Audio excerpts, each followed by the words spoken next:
ৰাজ্যত ভয়ংকৰ সিন্ডিকেট চলিছে ৰাজ্যত সিন্ডিকেটৰ মাষ্টাৰ মাইণ্ড কোন ছাগলিয়াত কোনে সিন্ডিকেট চলাইছে এই সিন্ডিকেটৰ নেতৃত্বত কোন কোন আছে আৰু এই সিন্ডিকেট চলাবলৈ কেনেদৰে সাহস পাইছে কাৰ আশীৰ্বাদ আছে এই মুহূৰ্তত আমি আপোনালোকক জনাব বিচাৰিছো ছাগলিয়াত সিন্ডিকেট চলিছে ডাঙৰ সিন্ডিকেট চলিছে এই সিন্ডিকেটক লৈ এটা তীব্ৰ প্ৰতিক্ৰিয়াৰ সৃষ্টি হৈছে উল্লেখ হৈছে সিন্ডিকেট প্ৰাক্তন বিধায়কৰ ভতিজাকৰ নেতৃত্বত চলাৰ অভিযোগ উত্থাপন হৈছে শিলবালিৰ সিন্ডিকেটৰ পৰা স্ক্ৰেপ মাছৰ সিন্ডিকেটলৈকে ছাগলিয়াত দীপাংকৰ বাহিনীৰ দপদপনি অব্যাহত আছে অসমবংগ সীমান্তৰ ছাগলিয়াত প্ৰাক্তন বিধায়কৰ ভতিজাকৰ নেতৃত্বত সিন্ডিকেট চলিছে গংগাধৰ নৈত চলিছে শিলবালিৰ অবাধ খনন এখন চালানেৰে পাৰ কৰে শ গাড়ী অবৈধ ধনৰ ভাগ প্ৰাক্তন বিধায়কৰ জেপলৈ যায় বুলি তথ্য আহি পৰিছে আমি আপোনালোকক এই মুহূৰ্তত জনাব বিচাৰিছো যে এই সিন্ডিকেটক লৈ বহুখিনি তথ্য উন্মোচন হৈছে কোন কোন জড়িত হৈ আছে এই সিন্ডিকেটত বহু তথ্য পোহৰলৈ আহিছে প্ৰাক্তন বিধায়কৰ ভতিজাকৰ নেতৃত্বত সিন্ডিকেট চলিছে আমি ফটোগ্ৰাফ দেখুৱাইছো আপোনালোকক অসমবংগ সীমান্ত ছাগলিয়াত প্ৰাক্তন বিধায়কৰ ভতিজাকৰ নেতৃত্বত সিন্ডিকেট চলিছে ছাগলিয়াত দীপাংকৰ বাহিনীৰ দপদপনি চলিছে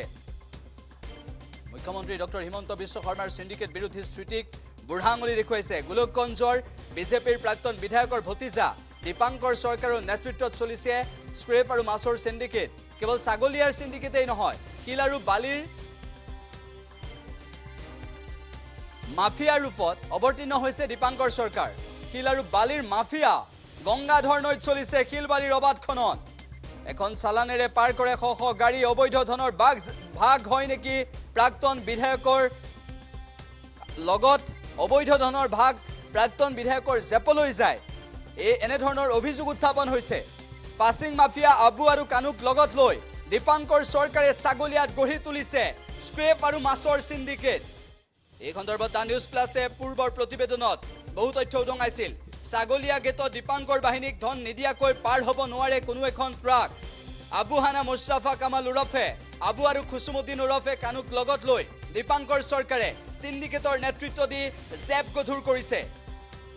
কেৱল সেয়াই নহয় বিভাগীয় নীতি নিৰ্দেশনাক বুঢ়া আঙুলি দেখুৱাই গংগাধৰ নৈত অবাধ খনন চলাই আছে শিলবালি মাফিয়া ৰূপত অৱতীৰ্ণ হোৱা দীপাংকৰ বাহিনী এখন চালানেৰে পাৰ কৰে শ গাড়ী আৰু এইদৰে অবৈধ উপায়েৰে সংগ্ৰহ কৰে লাখ লাখ টকা এটা প্ৰশ্ন হৈছে ক্ষমতাৰ বল দেখুৱাই ছাগলিয়াত সিন্ডিকেট গঢ়ি তোলা দীপাংকৰ আবু কানু বাহিনীৰ ওপৰত কাৰ আশীৰ্বাদ আছে সিন্ডিকেটৰ ভাগ যায় নেকি গোলকগঞ্জৰ প্ৰাক্তন বিধায়কৰ হাতলৈ গোলকগঞ্জৰ প্ৰাক্তন বিধায়কৰ হাতলৈ ভাগ যায় নেকি ধনৰ পুনৰ বিজেপিৰ টিকট লাভ কৰি গোলকগঞ্জৰ পৰা জয়যুক্ত হলে এগৰাকী প্ৰাক্তন বিধায়কৰ ভতিজা দীপাংকৰ চৰকাৰে গ্ৰাস কৰিব নেকি গোলকগঞ্জ সমষ্টি এই প্ৰশ্নও স্বাভাৱিকতে উত্থাপন হৈছে আমি আপোনালোকক এই মুহূৰ্তত জনাইছো অবৈধ ধৰণৰ ভাগ যায় নেকি প্ৰাক্তন বিধায়কৰ জেপলৈ এই প্ৰশ্ন সন্মুখলৈ আহিছে প্ৰাক্তন বিধায়কৰ ভতিজাকৰ নেতৃত্বত ছাগলিয়াত সিন্ডিকেট চলিছে শিলবালিৰ সিন্ডিকেটৰ পৰা স্ক্ৰেপ আৰু মাছৰ সিন্ডিকেটলৈকে ভয়ংকৰ সিন্ডিকেট চলিছে ছাগলিয়া দীপাংকৰ বাহিনীৰ দপদপনি অব্যাহত আছে এই সকলোবোৰৰ পিছত ৰাজ্য চৰকাৰে কি ব্যৱস্থা গ্ৰহণ কৰিব সেয়া ডাঙৰ বিষয় এখন চালানেৰে শ গাড়ী পাৰ কৰে মুঠৰ ওপৰত